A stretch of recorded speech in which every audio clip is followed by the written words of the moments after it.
Welcome to the Hockey Writers Maple Leafs Lounge, a weekly show from our Toronto Maple Leafs writing crew, bringing you the latest news, rumors, trades, player grades, prospects, and much more.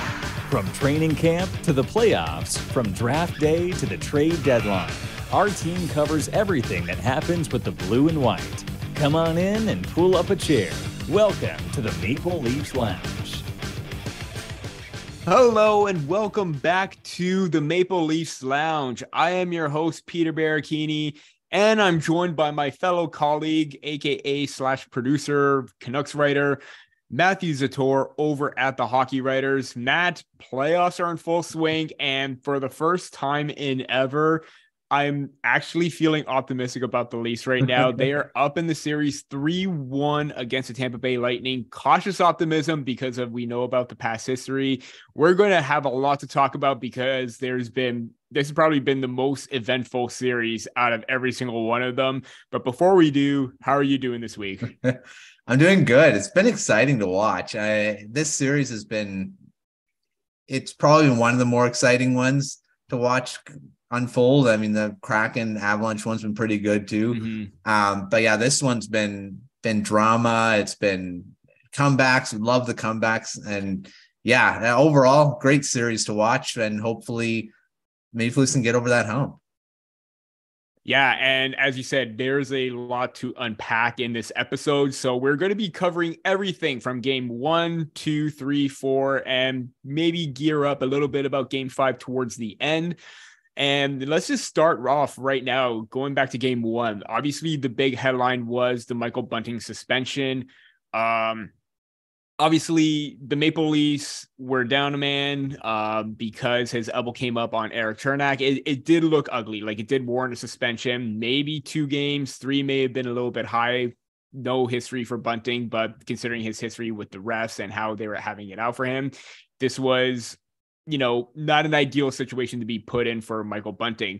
I want to get your thoughts on the actual suspension, but also on the fact that now that he served his time, 3 games have passed, the Leafs are up 3-1.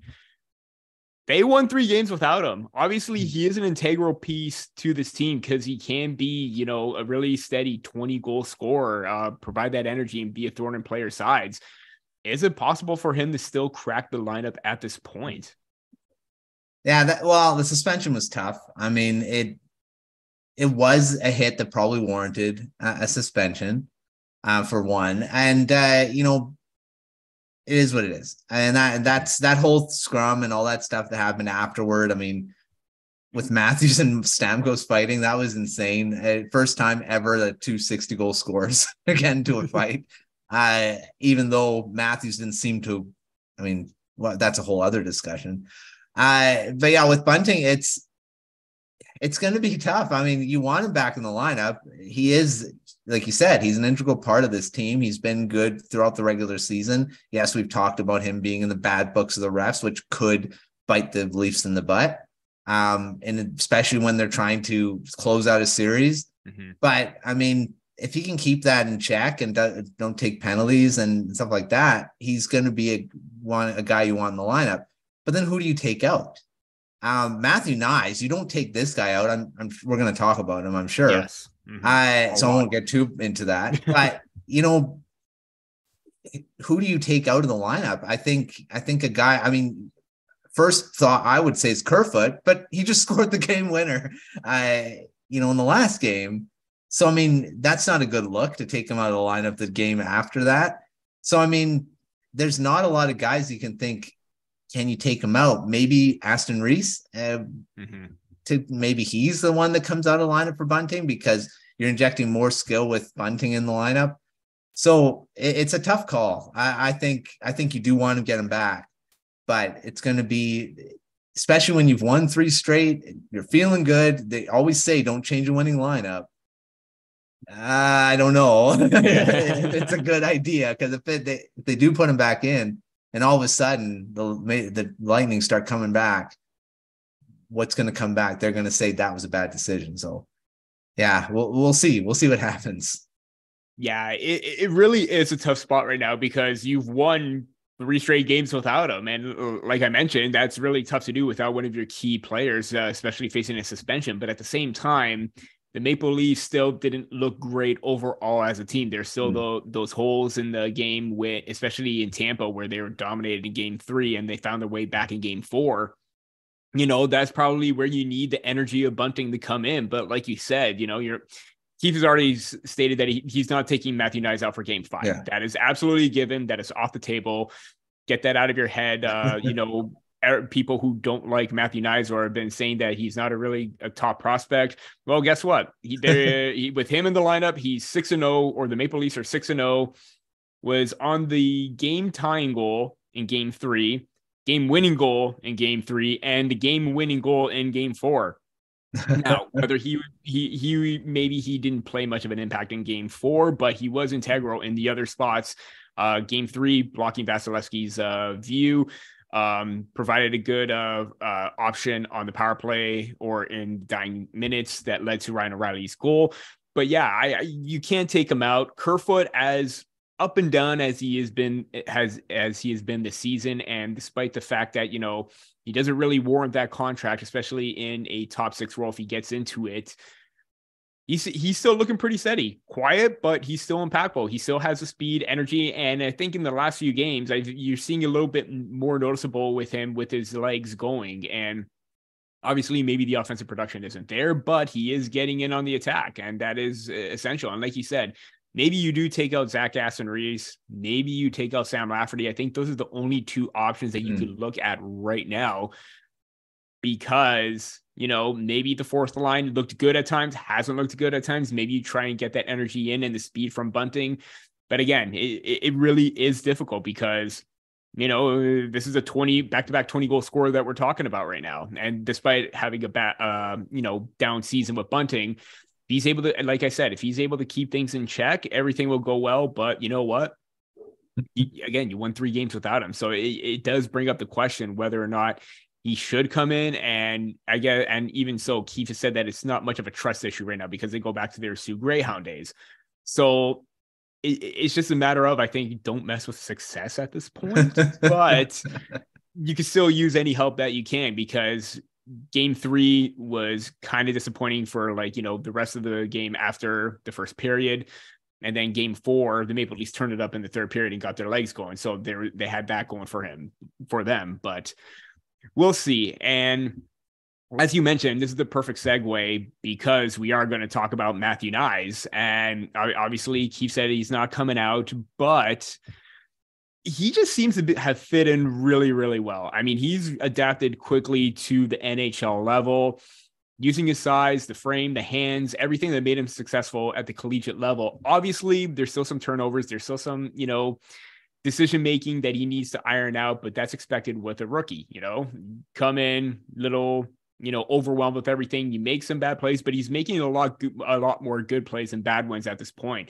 What have you thought of Knies, during not even just his audition, but what he's able to do in games 2, 3, and 4 coming in for Bunting?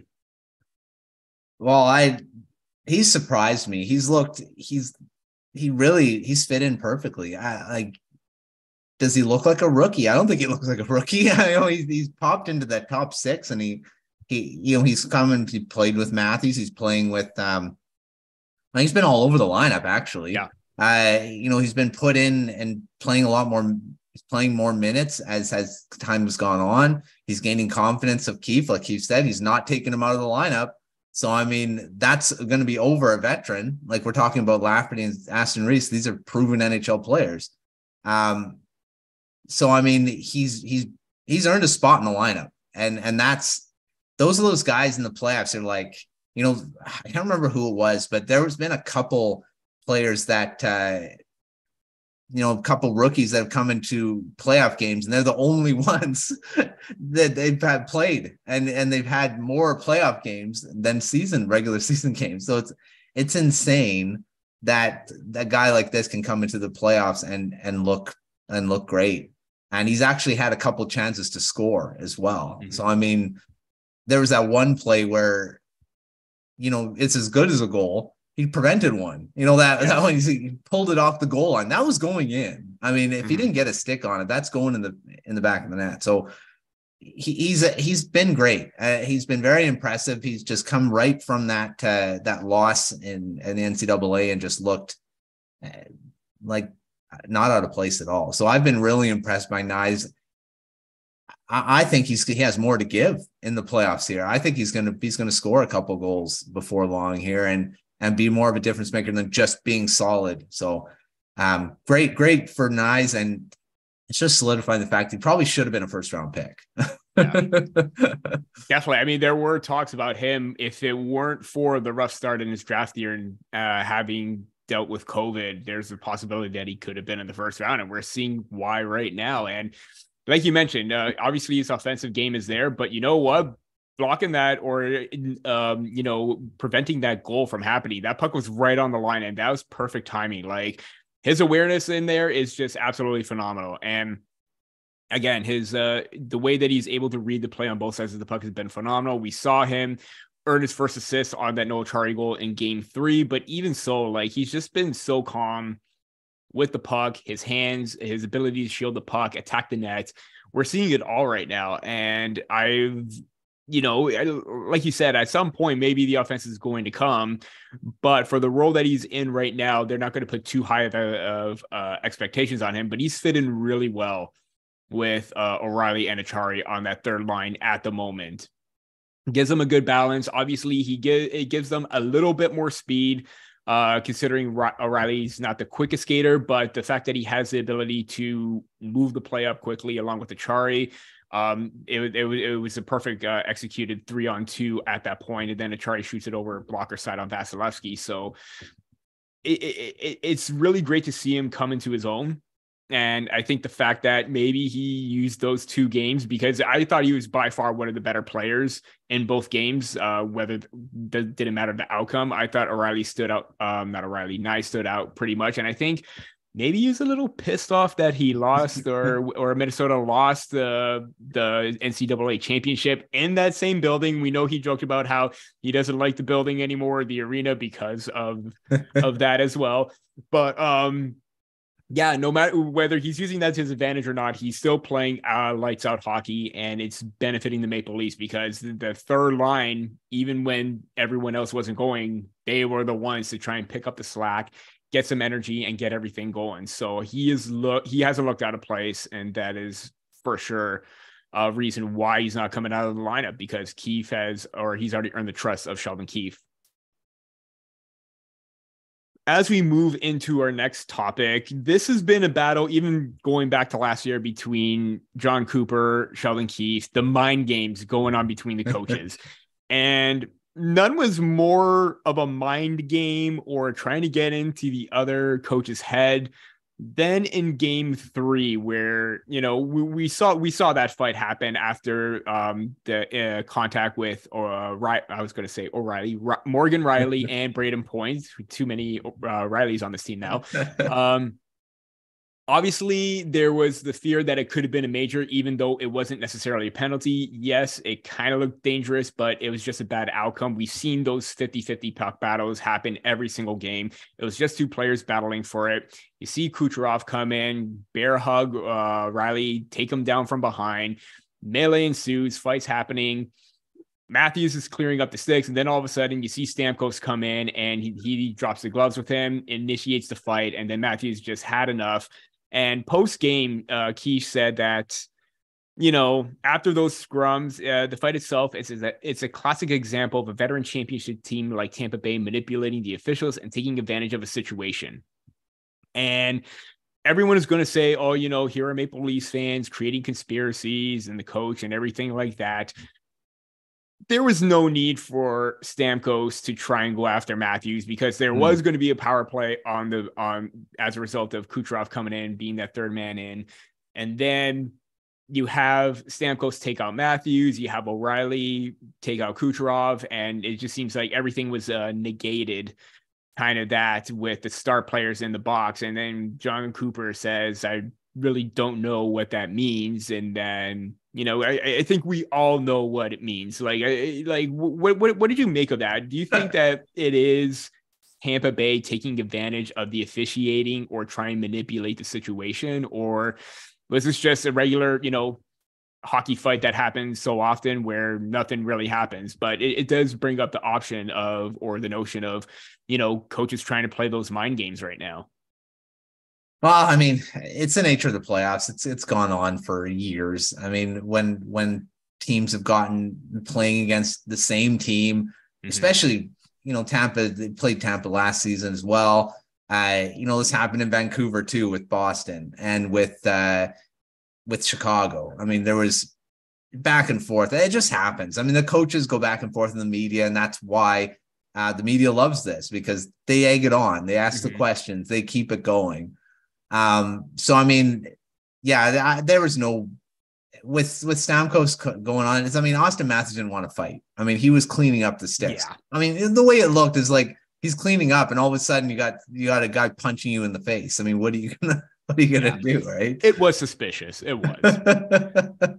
So, I mean, live, it didn't really look that way, but then, you're watching it on the replay, and later on, you're like, yeah, Stamkos just went and punching a guy in the face is just cleaning up the sticks that are, and Matthews doesn't fight. I mean, he's not a guy that does that.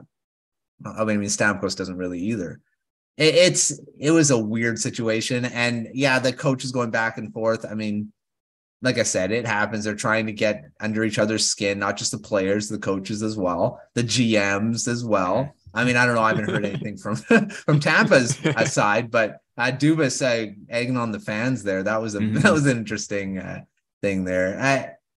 It's the drama of the playoffs. It's fun to see as well. And I mean, I'd like it just to be on the ice and that's it. But I mean, coaches get involved as well. Yeah, it seems like the drama is escalating from just on ice to the media room, the press box, and everything like that, where Kyle Dubas is. And you know what? If fans want to chirp Dubas, go ahead. But I think that's fair game that Dubas is able to chirp them back. So you know what? Hey, if they can dish it, they better take it as well, kind of thing. That's right. I do agree that, on first glance, you just see fights happening, and then all of a sudden you see what happens. But I'm glad on Matthews for standing up for himself at that point, because he, like you said, doesn't fight. We've seen him. That was his first ever major fight. Like, we've seen scrums of him getting involved and stuff like that, but nothing leading to a actual fighting major. The fact that he was able to, get a few good punches on another 60 goal scorer and Steven Stamkos as well.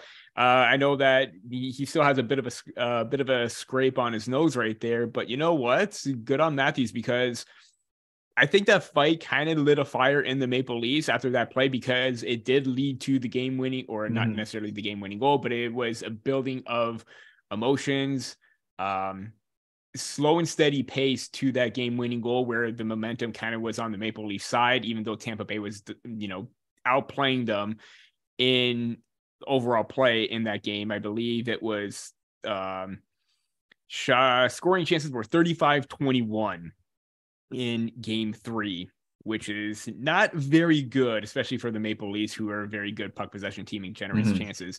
But I do think that, Matthew standing up for himself kind of lit a fire in the whole entire team that, maybe this team isn't to be taken lightly. The stars are probably going to stand up for themselves right now. They're not going to back down. I think that's a huge part of it. But in terms of also the manipulating of the officials and the back and forth banter, man, it's never a dull moment. It never is. And it's always exciting for sound bites and clips. That is for sure. Before we get into the second half of our show, here's a quick word from the hockey writers. Interested in writing for the Hockey Writers? If you have experience writing about hockey, are passionate about the sport, and are looking to take your writing to the next level, the Hockey Writers could be the place for you. Here at THW, you will have the opportunity to hone your craft at one of the world's largest and most respected hockey publishers. You will have control over what you write, be able to seek out media credentials, and be supported by a large network of writers and editors. Plus, you'll get paid for doing it. If you're interested and want to know more about team openings and requirements, please visit the Write for THW page on the Hockey Writers website. A link to that page is also listed in the description. And we are back to the second half portion of our show. We have already discussed everything from games 1, 2, 3. We're probably going all over the place because there's just so much that's happening, but we're trying to keep it in chronological order right now. But As we've seen throughout the series, it seems like the one thing that's been lacking with the Maple Leafs since 2016-17, those first 2 years are probably like a bit of a mulligan because they're still starting off, new core, everything. But dating back to the Columbus Blue Jackets series in the bubble, the Montreal Canadiens series, Tampa Bay last year, they lack the killer instinct, or they lack that ability to take charge of a game and find opportunities to get back into it, because it seems that when that happened, or when a perfect opportunity seemed to arise with that, it didn't go their way and they couldn't gut out a greasy win, comeback win, like you would normally see championship teams do. Is either Maple Leafs are the best team or they were the worst team in that outcome. Based on what we saw in games 3 and 4 specifically, because those are huge comeback wins, especially, yes, it was 4-1. I could finally say that and not have it be a joke against the Maple Leafs at this point. In those 2 games, Matt, did you start to see a showing of the killer instinct that the Maple Leafs need and them taking advantage of a situation and gaining momentum? Well, one thing about it is that they never gave up. Like, you guys have said in articles, and it's something that's not familiar to this team, is that they usually give up when they're down. They're down 4-1. I mean, usually it's done. There's not wins that they come back and win games like that. But teams that win cups and win championships and win rounds do this. I would say the last 2 games, the Maple Leafs probably didn't deserve to win them, because the Lightning were the better team for the most part. Until maybe the third period when they started to come back. But, good teams find a way. And that's what they've done. They've found a way to win, and they haven't given up. They've got the scores to do it. It's not like that they can't do it. They get down 4-1. They've got enough guys to score. Matthews gets a couple in the last game. You got Morgan O'Reilly stepping up to the plate. I mean, he's been probably best I've seen him play. Yes.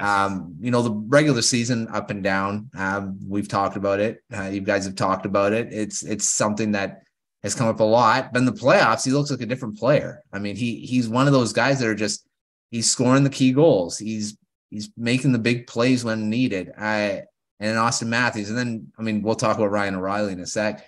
Him too. I mean, he's coming to play at the certain points where little things, winning a face-off.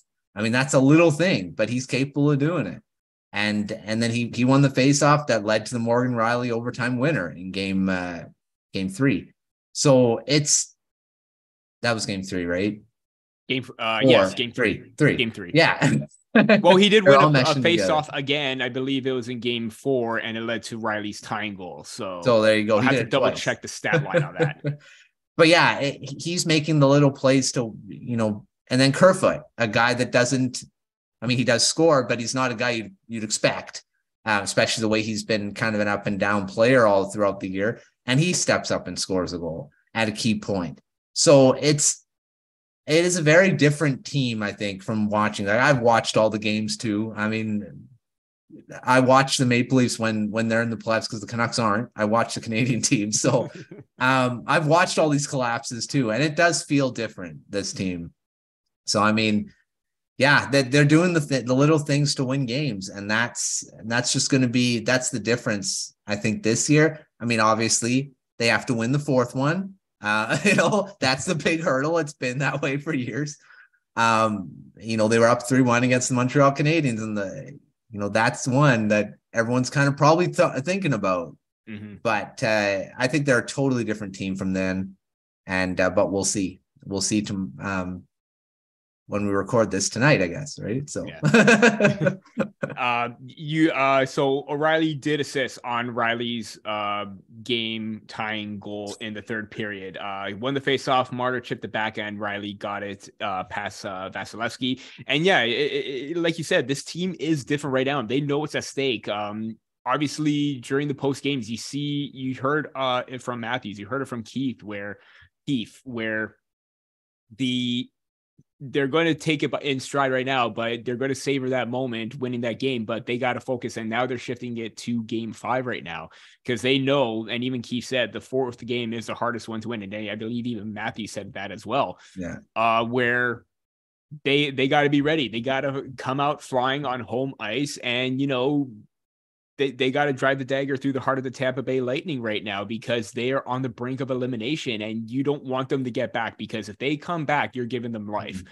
And that is absolutely something you don't want to do, because this team is still dangerous. I mean, they're a team that can still do some damage. Despite Vasilevsky not being himself, they can still score goals themselves. We've seen that. I before we get into O'Reilly as well, he's been exactly what they needed, and it's showing right now. And actually, this is actually perfect segue right now, because let's just get right into it, because the factor is the quote unquote factor is becoming a major factor on the scene. And there's a reason why they went out and got Ryan O'Reilly. Obviously, minimal games, under a point per game with 11 in 13, missed some time because of the broken finger, but it seems like he hasn't even missed a beat at all. Obviously right now he has 7 points in the 4 games and 5 on the road against the Tampa Bay Lightning, 8th overall in league scoring right now. There is no doubt that he's fitting in very nicely, and especially considering that they may have tried him in that second line role, but he's just as effective in that third center spot right now. And he's giving the Tampa Bay Lightning fits right now with his ability to be a factor in the faceoff dot, defensive play, transitional play, what have you. If they didn't get Ryan O'Reilly, are they even in the mix at this point because of how well he's fitting in with this team? I'm gonna say no. I don't think they're where they are. I think they're down 3-1. I think, honestly, I think they're down 3-1. I mean, it's those 2 face-off plays that he made. I mean, it's saying that, okay, maybe another guy will win that face-off too. But the fact is, Ryan O'Reilly has a better chance of winning a face than most guys. I mean, he won a Selke for a reason. He's one of the best, even at his age, he's one of the better two-way centermen in the league still. I think he could still win a Selke if he was playing at his best all throughout the season, because he's such a great player, and that's one thing about, we've seen it in the playoffs in the past with the St. Louis Blues, how big of that's why he's called the factor, because of what he can do. And like I said earlier, the little things that he does. I mean, a face-off. I mean, that's a small thing in the grand scheme of a game, but it leads to a goal, or it leads to a penalty kill. I mean, you win a face-off, it goes down the ice. I mean, it's such a small part of the game, but it's such a big part of the game, face-offs. And that's what Ryan O'Reilly does, probably one of the best in the league at still. I'm not sure what his favorite percentage was this year, but it's probably like 55-ish%. He just most of the time wins a face-off. And he's done that in the past 2 games that have led to goals. And I mean, that's one thing. I don't think the Maple Leafs are where they are without him. And that's why Dubas brought him in, because he's a big difference maker. And just to throw another guy in is Luke Shen, is another one that's been a big thing. And just looking at what he did in that, just after that fight, being that policeman, just standing in the middle of everyone, kind of being that calming presence. It's like, hey, we don't want to get this going. But back to O'Reilly. He's been a big part, and he's going to continue to be. I think he's going to be a big part of why they'll win this series in the end.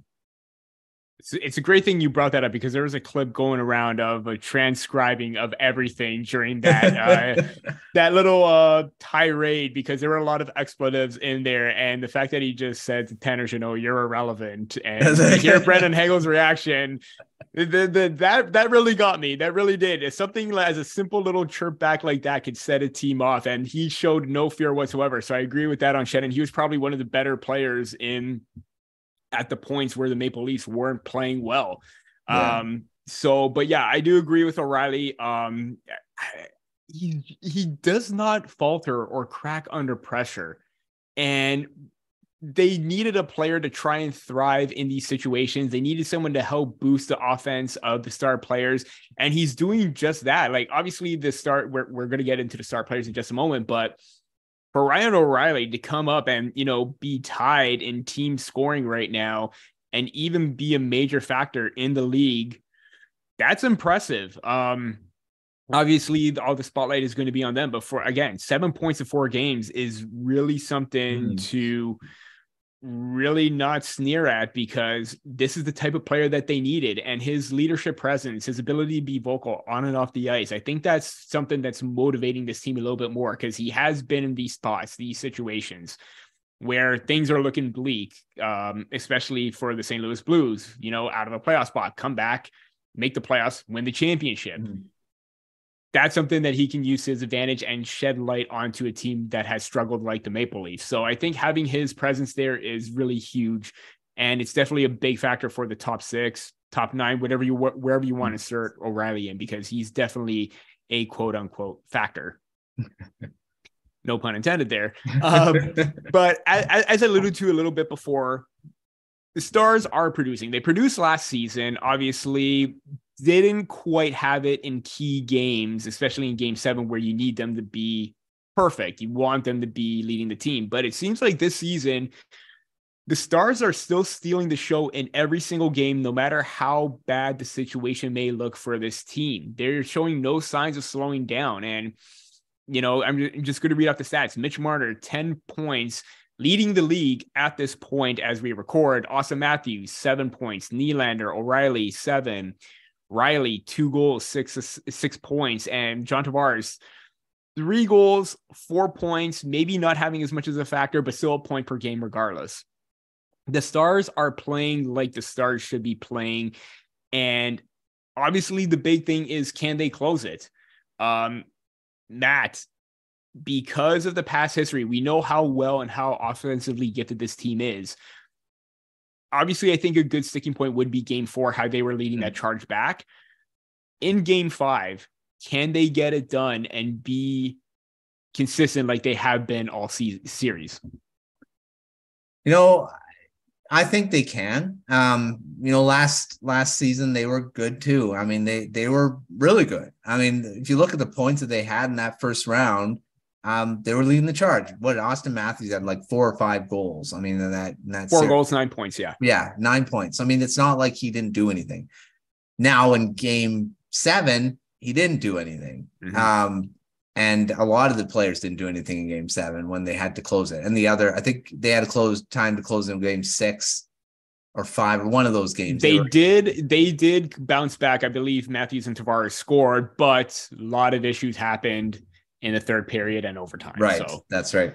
So, I mean, it's one thing that they've collapsed in the past and not been able to close things. And we'll see what happens in Game 5. I think they got to close it in Game 5. I mean, yes, you can say, yes, we have 3 chances. I mean, everyone says that. Oh, we have 3 chances to finish it. You don't want to have the 3 chances. You want to do it in the 1 chance, because like you said, you don't want to give Tampa Bay Lightning any sort of life, not even a little spark, because they'll take advantage. And if they go to Game 7, all bets are off, because Vasilevsky, no matter how bad he's played in this series, will play great in Game 7. That's just almost a given at this point. So you don't want to give him the chance. Close it out in Game 5. And then that's where the Stars have to come to play. The depth. I mean, anyone. I mean, it doesn't matter. David Kampf, score a goal. I mean, who cares? It doesn't matter who does it, but I think the Stars have to come to play. But what's the difference in this year? I think they have the depth that could overcome that.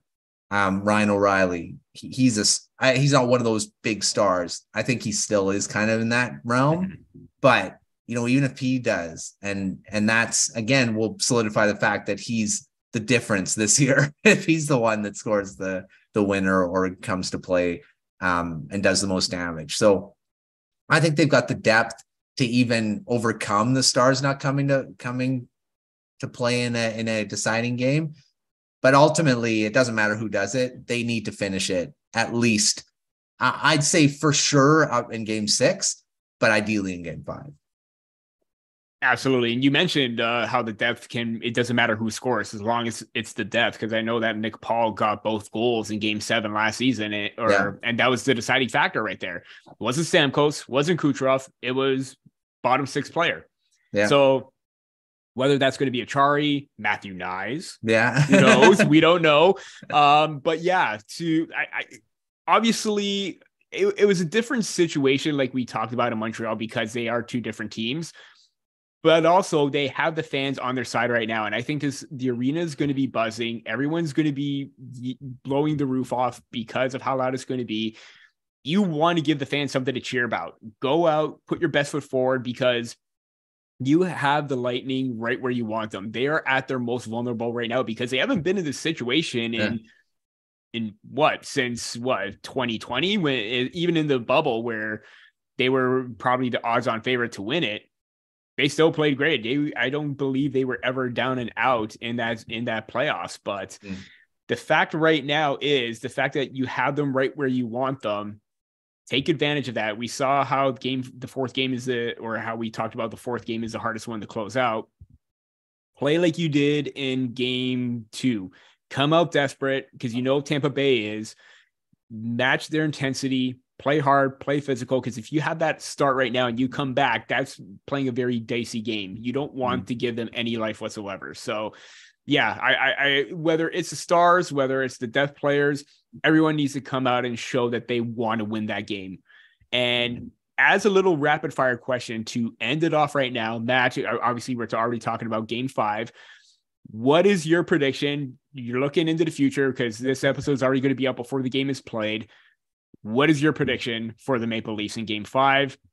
Are we going to game 6? Are we going to game 7? God, I hope not. But what are you thinking?